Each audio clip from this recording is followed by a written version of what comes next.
Bonjour à tous, merci de nous accueillir chez vous. C'est le temps de l'information bilingue sur la CRTV. Bonjour Diane Gassa. Good afternoon, Doudou Nicole. Vous avez les titres de cette édition. Prime Minister Joseph Dongute is this 3rd of November chairing the cabinet meeting for the month of October. Today's session focuses on the 2021 finance bill with the evolution of the COVID-19 pandemic under scrutiny. Our Star Building correspondent will give us details at the start of this newscast. And the 45th Plenary Assembly of Bishops is underway under the Cameroon Episcopal Conference is underway in Yaoundé. Archbishop Andrew Nkeya, Vice President of the National Episcopal Conference, will be our guest in the course of this newscast to talk about the objectives of their gathering, but also their stand regarding the Kumba carnage. And our feature page will take us on a leisure trip to the vibrant city of Douala in the littoral region, where our guide will make us visit a newly created recreational hub on the banks of River Wuri, an excellent site to relax with friends and family to evacuate the daily stress accumulated from work. Don't you miss this beautiful ride towards the end of our newscast.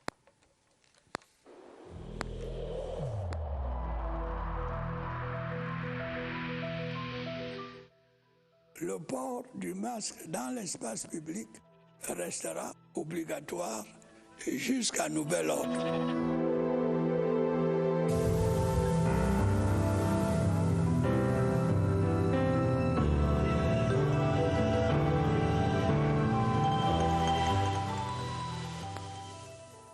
Madame, Messieurs, merci de rester sur la CRTV pour cette édition bilingue de la mi-journée.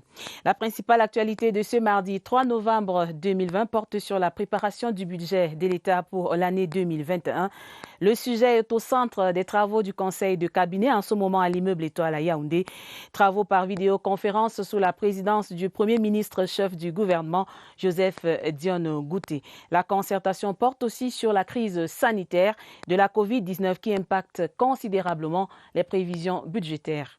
Et nous tentons de joindre notre correspondante Laurentine Bécono à l'immeuble Étoile pour d'autres détails. Elle avait déjà contraint l'État à une loi de finances rectificative en 2020.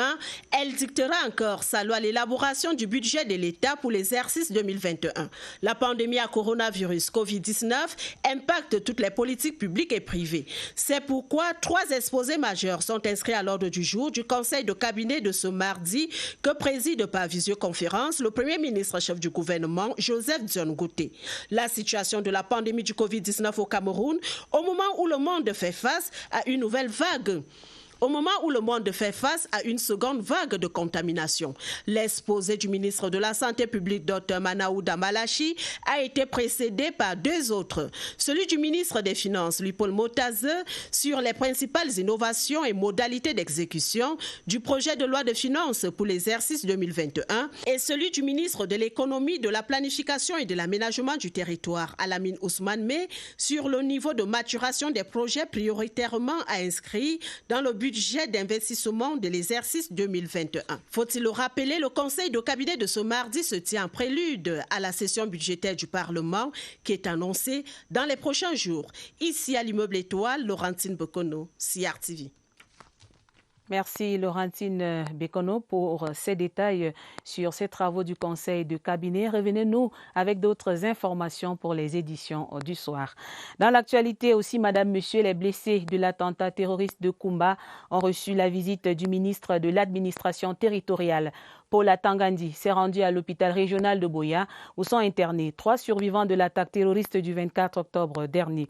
Selon le directeur de l'hôpital, tous sont dans un état stable, situation similaire à l'hôpital général de Douala. Le MINAD Paul Atangandi s'est dit satisfait du travail du corps médical. Le membre du gouvernement a promis le soutien du chef de l'État aux blessés et au personnel soignant. Un rappel, la prise en charge des victimes de l'attentat de Kumba est gratuite. Nous y reviendrons amplement. Autre chose dans cette édition, le ministre des Forêts et de la Faune, Jules Doré Ndongo, a reçu en audience ce matin à Yaoundé le directeur général du CAFI, Initiative pour la forêt de l'Afrique centrale. James Ackworth est venu évoquer avec le membre du gouvernement les différents axes de coopération entre l'organisme qu'il dirige et le Cameroun.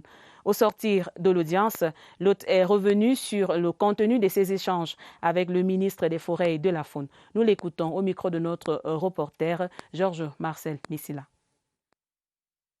On est en train de voir comment on peut structurer un possible partenariat Cameroun bailleurs de fonds de CAFI qui sont l'Allemagne, la France, la Grande-Bretagne, l'Union européenne, la Norvège, l'Hollande et la Corée. Ce sont les 7 partenaires principaux de CAFI.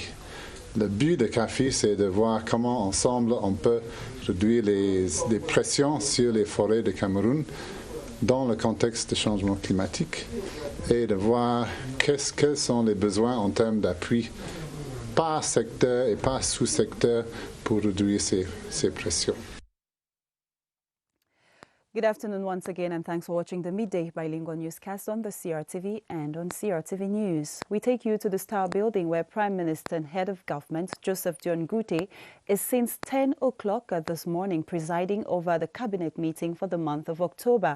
The session holding via video conferencing is focusing on the 2021 Finance Bill. The key speakers at today's Cabinet meeting are the Minister of Finance and that of the Economy. Finance Minister Louis-Paul Motaze is presenting the major innovations and implementation rules of the finance, and his counterpart of the economy, Alamine Ousmane May, is presenting the profile of the investment budget as well as the degree of maturity of priority projects. The evolution of the current health crisis is also being examined, and according to the Minister of Public Health, the recovery rate of the disease in Cameroon is currently at 96%. Our Star Building correspondents will be giving you the details in our subsequent news editions. And we take you over to the southwest region where the Minister of Territorial Administration has expressed satisfaction with the evolution of health situation of survivors of the Kumba school massacre last 24th of October. Paul Atanganji was speaking as he visited 3 of the children in the regional hospital in Boya with another in Douala Referral Hospital.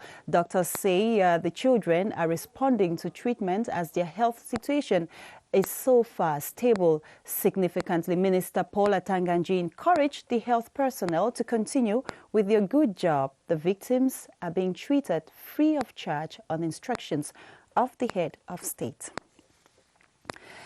And Cameroonian youth have been encouraged to be more enterprising and advocate for peace. This was during the African Youth Day commemorated in Yaoundé under the theme Youth, Voices, Actions, Engagement, Building a Better Africa. Given the global COVID-19 realities, the day was celebrated on online platforms last 1st of November. Cynthia Saptala reports on the activities in Cameroon, which were presided over by Youth and Civic Education Minister. In partnership with the African Union, the 14th edition of the African Youth Day commemorated in Yaoundé November 1st aimed at increasing the commitment and investment in youth as well as strengthen their participation to development given the current context characterized by a global pandemic. We call upon Cameroonian young people to be ambassadors of peace and social cohesion and living together in Cameroon. And we also seize the opportunity of the celebration to work within the thematic of this year at the African Union about silencing the gun. So we are sensitizing young Cameroonians and calling upon them to also contribute to silence the gun. In his address on the occasion, Minister Monuna Futso reminded the youth that they are at the center of the nation's development agenda, which is achievable through education, employment and entrepreneurship. And some diplomacy in this newscast. The former Secretary General of the General Delegation for National Security has been appointed Ambassador of Cameroon to Germany. Victor Ndoke was appointed yesterday by President Paul Biya. Charles Ebune now has the profile of the newly appointed ambassador. Of the Cameroonian police. Here comes Victor Ndoke as Cameroon's new ambassador, extraordinary and plenipotentiary to Germany. Je reçois cette nomination. I received this appointment with humility. Humility as a servant, which I have always been. Humility for one who remains a servant of his country. Rester et demeurer serviteur de son pays. A senior police commissioner, Victor Ndoki, will be serving as Cameroon's ambassador to one of its most strategic partners and having one of the most important Cameroonian student communities within the European Union community in Germany. Si le chef de l'État a pensé if the head of state thought I can still serve my country, I can only say thank you for this confidence renewed, that I will give my best to better serve my country. Servir davantage mon pays. Over the years, the native of the littoral region of Cameroon has served Cameroon faithfully and will be doing so in the days ahead as Cameroon's new ambassador, extraordinary and plenipotentiary to Germany, one of Cameroon's most historic partners.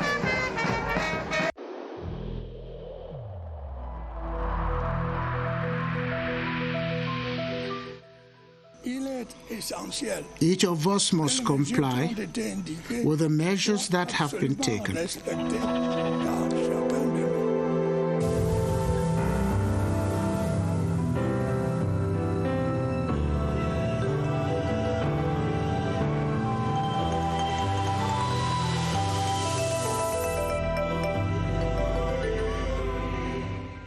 Merci de rester sur la CRTV. Madame, Monsieur, votre fidélité nous honore. Autre volet de l'actualité, ce mardi 3 novembre 2020, nous sommes en religion. Les évêques de la Conférence épiscopale nationale du Cameroun sont en conclave depuis ce matin à Yaoundé. C'est à la faveur de leur 45e assemblée plénière. Les assises initialement programmées pour le mois d'avril ont été reportées pour cause de la Covid-19. Autour du nonce apostolique Julio Mourat, les évêques vont analyser puis adopter les travaux des 14 commissions de leur instance. Il y a essentiellement question de donner des orientations à la vie de l'Église catholique au Cameroun. Les évêques ont par ailleurs condamné avec la dernière énergie le meurtre des jeunes enfants à Kumba. Ils appellent les belligérants à déposer les armes. Nous y reviendrons amplement dans nos prochaines éditions. Dans la suite du journal, des kits scolaires pour quelques élèves dans le département de la KDI, l'association des jeunes élites du canton de Banganto, conduite par son président Benjamin Sok, remettait des dons en matériel didactique aux élèves et enseignants. Il y avait aussi dans ces paquets des kits de lutte contre la Covid-19. Diane Gassa, vous avez la suite du journal avec l'invité.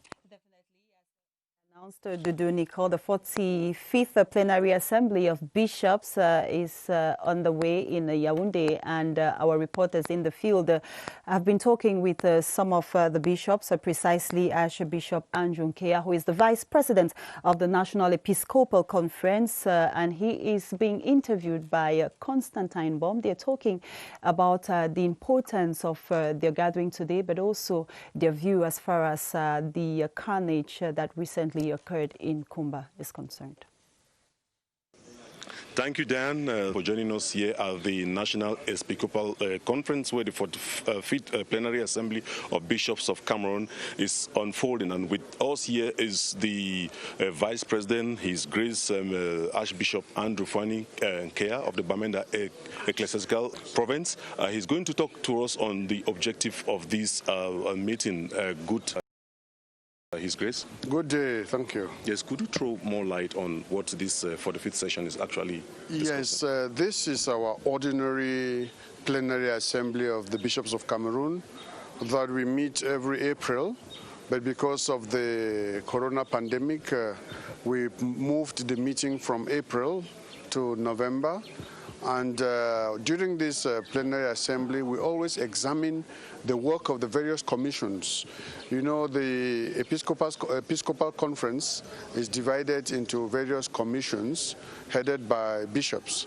We have the Commission for Doctrine and Faith, Liturgy, Justice and Peace, Social Welfare, Caritas, Juridic Commission, and various other commissions. And so these commissions work on the various aspects of the life of the church in Cameroon.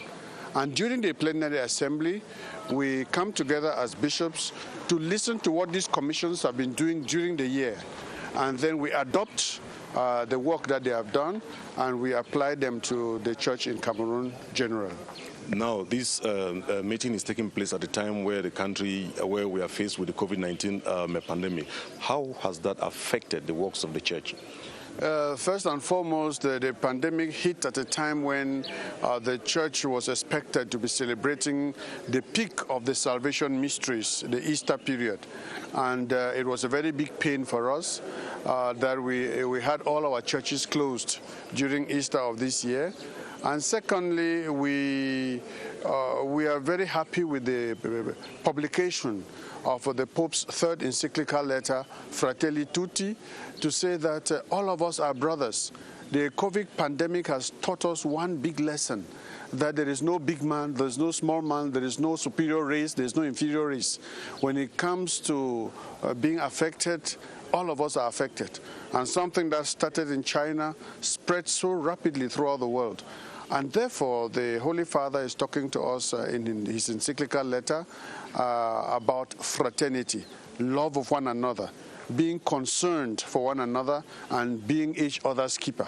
This is very important for us. The Holy Father mentioned something also about, he reacted about what happened in Kumba, which is under your province. What is the role, what is the church, the church saying about that? Yes, we are very, very grateful to the Holy Father for his pastoral solicitude, that from Rome he showed interest of the Universal Church to what was happening to Kumba Diocese in our ecclesiastical province.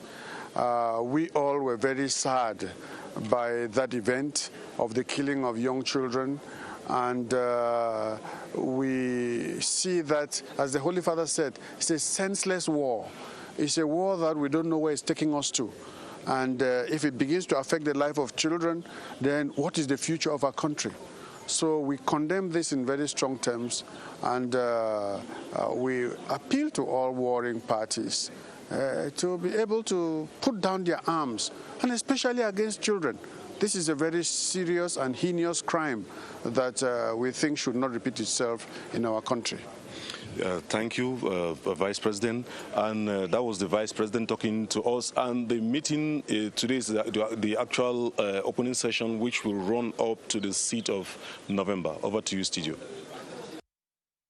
Merci, Constantin. Bon, je le disais, Madame, Monsieur, il y a quelques instants, des kits scolaires pour quelques établissements scolaires dans le département de la KDI.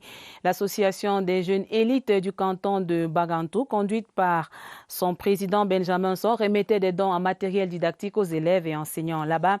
Il y avait aussi dans ces paquets des kits de lutte contre la COVID-19. D'autres détails dans ce reportage que signe Michel Renaud Oranja. Avec à l'actif nombreuses réalisations, l'association des jeunes élites du canton Bagantou dans l'arrondissement d'Enbang voudrait davantage donner une chance à chaque jeune pour ce qui est du parcours scolaire. Pour l'année scolaire en cours, les élites ont donné des cahiers, des bics, des boîtes de craie et autres accessoires aux élèves des écoles publiques de Ndjang, Cagnol et Ndjampiel. La population du canton est extrêmement pauvre parce que depuis que la société forestière industrielle de la Doumé-la-Suite a fermé, les populations n'ont plus d'autres sources de revenus que l'agriculture. Les enseignants n'ont pas été en reste. Ils ont reçu pour l'occasion du matériel didactique, question de couvrir leur programme.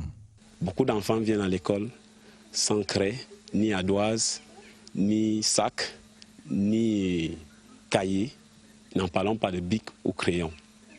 Nous remercions votre ONG ou bien votre association.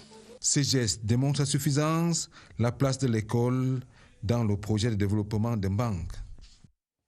Et nous voici en politique, convergence de vues pour les élections régionales transparentes dans la région du centre. C'est l'essentiel à retenir de l'échange entre les acteurs du processus du Mfundi et le vice-président du conseil électoral, Amougou Né Ebeba Ekobena Apollinaire Marie, qu'accompagnait le professeur Eli Bonda, bouclait une tournée entreprise à travers la région du centre pour une sensibilisation. Le reportage de François Bakary. Ainsi se referme une semaine de tournée stratégique qui a conduit les responsables de l'organe en charge de l'organisation des élections au Cameroun à travers les 58 agences départementales et les CAM que compte la région du centre. Au bout du compte, c'est le sentiment d'un devoir accompli. Nous avons constaté une très forte adhésion des 2 collèges électoraux sur le terrain. Les questions qui nous ont été posées contribuaient à améliorer l'organisation sur le terrain. Il y avait quelques zones d'ombre. On a examiné ces problèmes ensemble. Nous avons discuté. Nous sommes parvenus très souvent à des accords sur les pratiques, les bonnes pratiques à observer ce jour-là. La boucle du périple à l'agence départementale et les CAM du Mfundi a permis à la vice-présidente du conseil électoral et le professeur Eli Bonda membre de dessiner le carnet de route pour des régionales 2020 transparentes dans le centre. Les listes électorales sont prêtes. L'organisation matérielle, les sites, les bureaux de vote, les centres de vote sont déjà choisis. La recommandation que nous faisons aux collaborateurs sur le terrain, c'est qu'ils soient professionnels. Appel a été lancé pour que tous les acteurs du processus se comportent en pionniers en respectant les règles du jeu, ce d'autant plus que les zones d'ombre ont été aplanies sur la base du code électoral. Dans la région du littoral, un gang spécialisé dans le vol a été appréhendé à Douala. Les présumés se sont introduits dans les locaux de la gendarmerie de Bonasama pour y soustraire des engins garés. Arrestation rendue possible grâce aux caméras de surveillance. Les précisions de notre reporter Alvin Bonganzi. Dernier, quand un gang savamment organisé jette son dévolu sur des engins garés à l'extérieur de la gendarmerie de Bonasama. À la dimension de leurs actes, une opération a été mise sur pied. Grâce donc aux caméras de surveillance installées ici à la compagnie de Bonabéry, nous avons pu en temps réel voir le déroulé de leur action. C'est ainsi que nous avons pu identifier ces malfrats. Nous avons de ce fait lancé des investigations à travers nos agents de renseignement. On a eu le renseignement effectif de ce que ces gens sont situés beaucoup plus dans la circonscription de Douala 2. Ainsi, nous avons pu passer à l'action. Lors de la reconstitution des faits ce lundi, les mises en cause ont été confrontées aux images des caméras de surveillance. Même si parmi eux, certains relèvent des nuances. Quand quelqu'un a déposé, n'a pas fermé, on a porté, on n'a pas agressé quelqu'un, on n'a pas violenté quelqu'un. C'est vrai que ce qu'on a fait n'est pas bien, mais on n'a pas volé. On a volé à l'extérieur de la compagnie. 2 motos ont été saisies chez le receleur qui a été, ainsi que ses complices présumés, transférés au parquet. Theft is theft, no matter where you carry out the act is wrong to steal.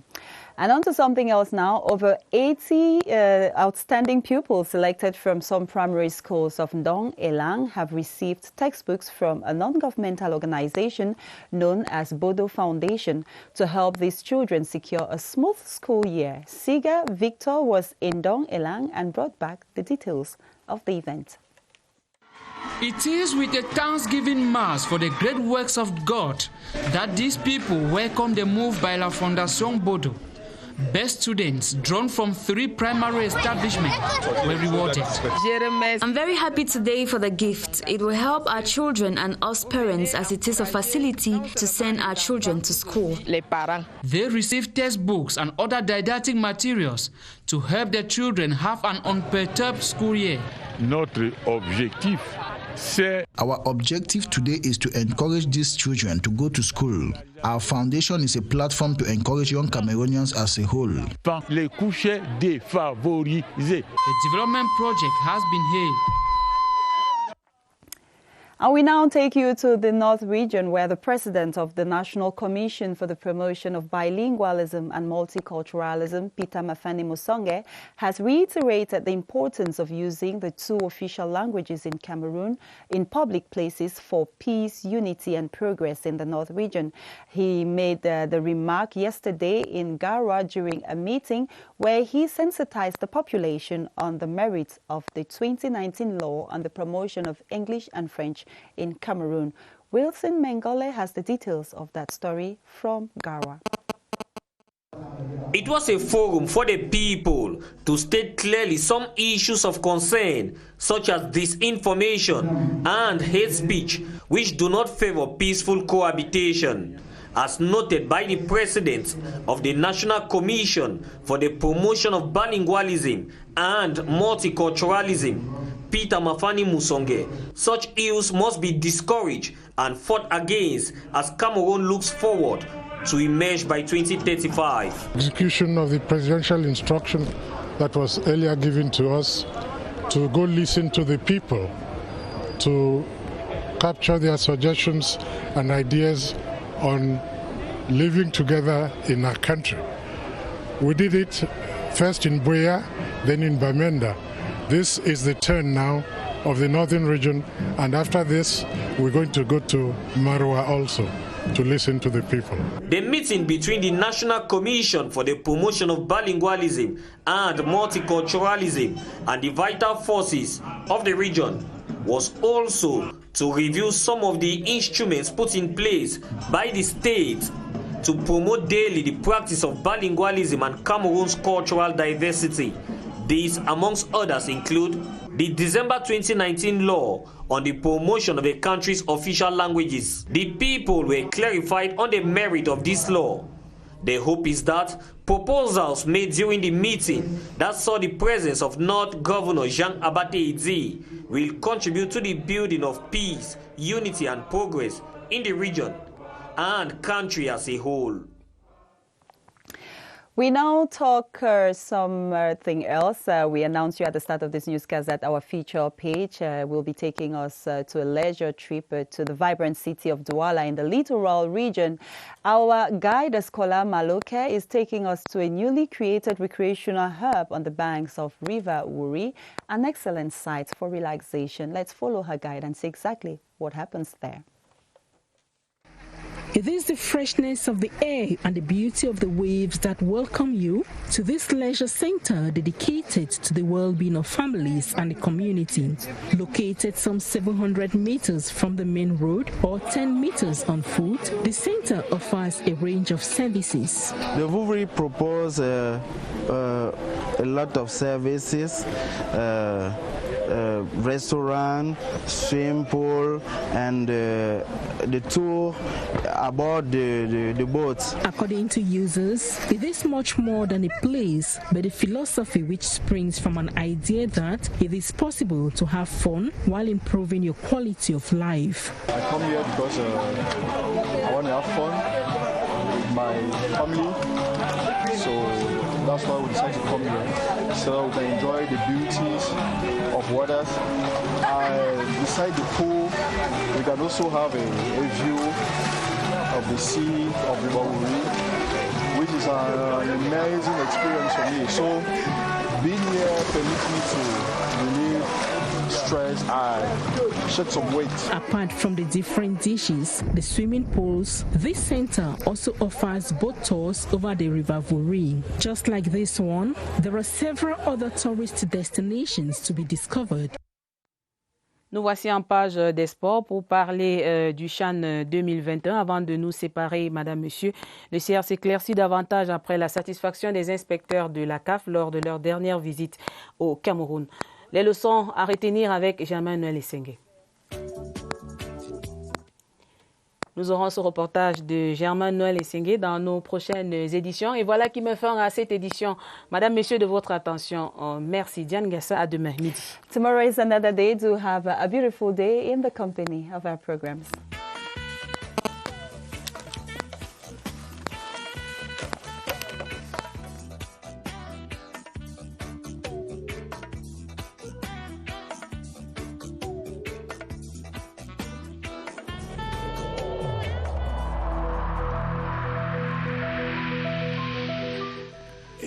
In this connection, we should avoid stigmatizing.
CRTV News, ici, toute l'info.